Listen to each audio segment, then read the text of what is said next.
Praise the Lord, my dear friends. It's wonderful to be with you again this week.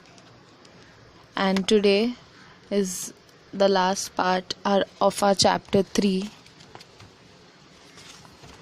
which is God's blueprint for marriage, of our audio series, God's Heart for Marriage.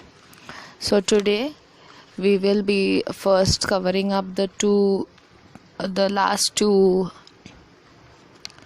elements of the blueprint of our marriage, covenant marriage, and then at the end I will again repeat and recall for all of you all the 7 elements. So let's begin.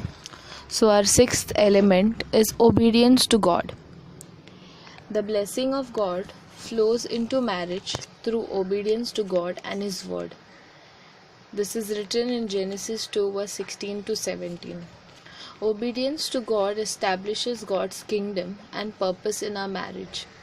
For this to happen, husband and wife are expected to obey God in every aspect of life. Both should be tuned to the Holy Spirit and hear the voice of God in order to obey Him. This is what is written in Ephesians 5 verse 21. You know, friends, disobedience brings a curse, as it did in the lives of Adam and Eve. Disobedience proves that we do not fear and trust God and His word. If you feel and you believe that yes, I need to obey God to have a wonderful marriage, to have a blessed marriage, so you can pray with me. Lord Jesus, I pray that I will recognize your voice and honor your commands. I pray that I will obey you under every circumstance. I will not justify nor give excuses, nor rationalize, nor deny, nor minimize your word in my life. Help me to walk in obedience to you all the days of my life. Amen. So now, the final and the last 7th element of the covenant marriage is fellowship with God. In Genesis chapter 3 verse 8 it says, part A says, and they heard the voice of the Lord God walking in the garden in the cool of day. Hearing God and walking with Him is very important in marriage. It gives life to your marriage. I will now share with you four things that which are connected to hearing and walking with God with regards to marriage. The first thing is that we need to have a personal time.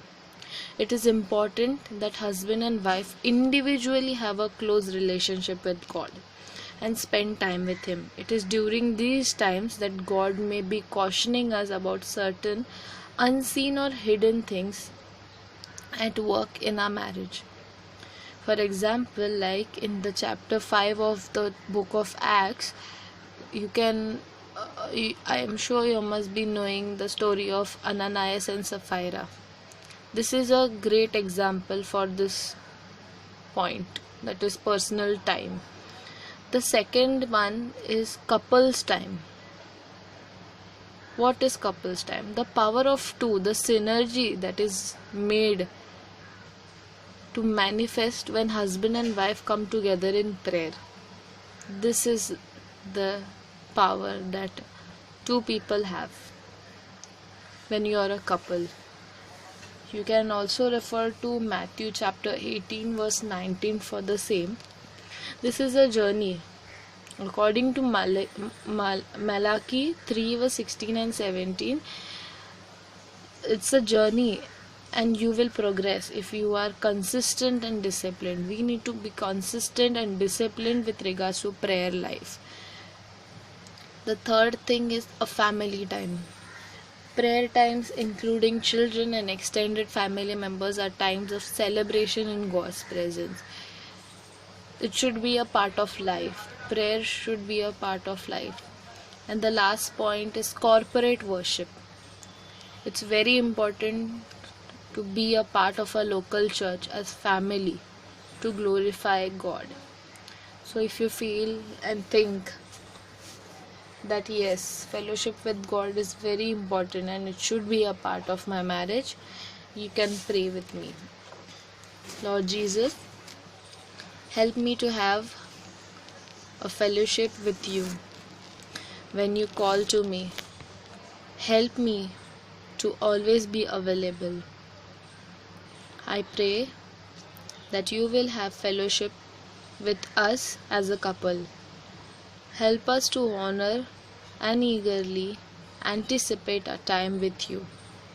In Jesus' name, Amen. There are some things that I would like to share with you.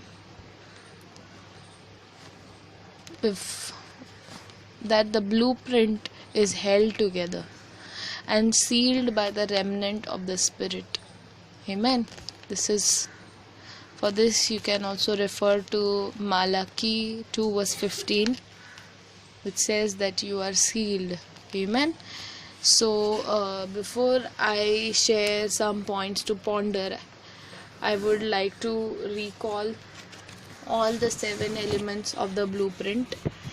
So the first element is companionship. The second one is a suitable helper. The third one is leaving and cleaving. The fourth one is one flesh. The fifth one is transparency. Sixth, obedience to God. And seventh, fellowship with God. So now I'll share some points that we need to ponder on.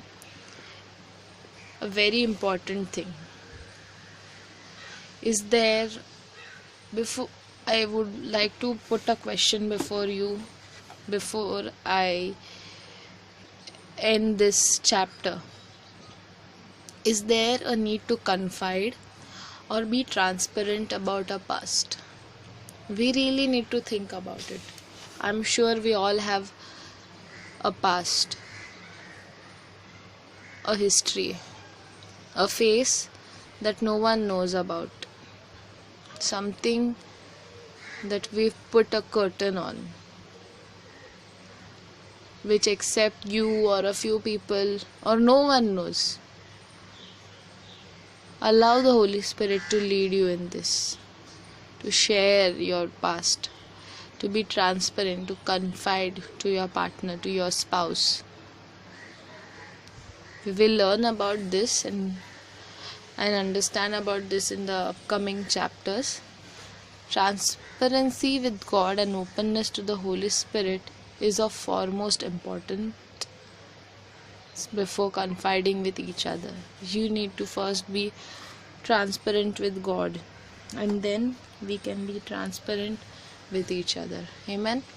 So with this I end the chapter 3 and believe that this chapters are helping you, and this chapter 4 and see you in the next week with the chapter 5. Amen. To God be the glory.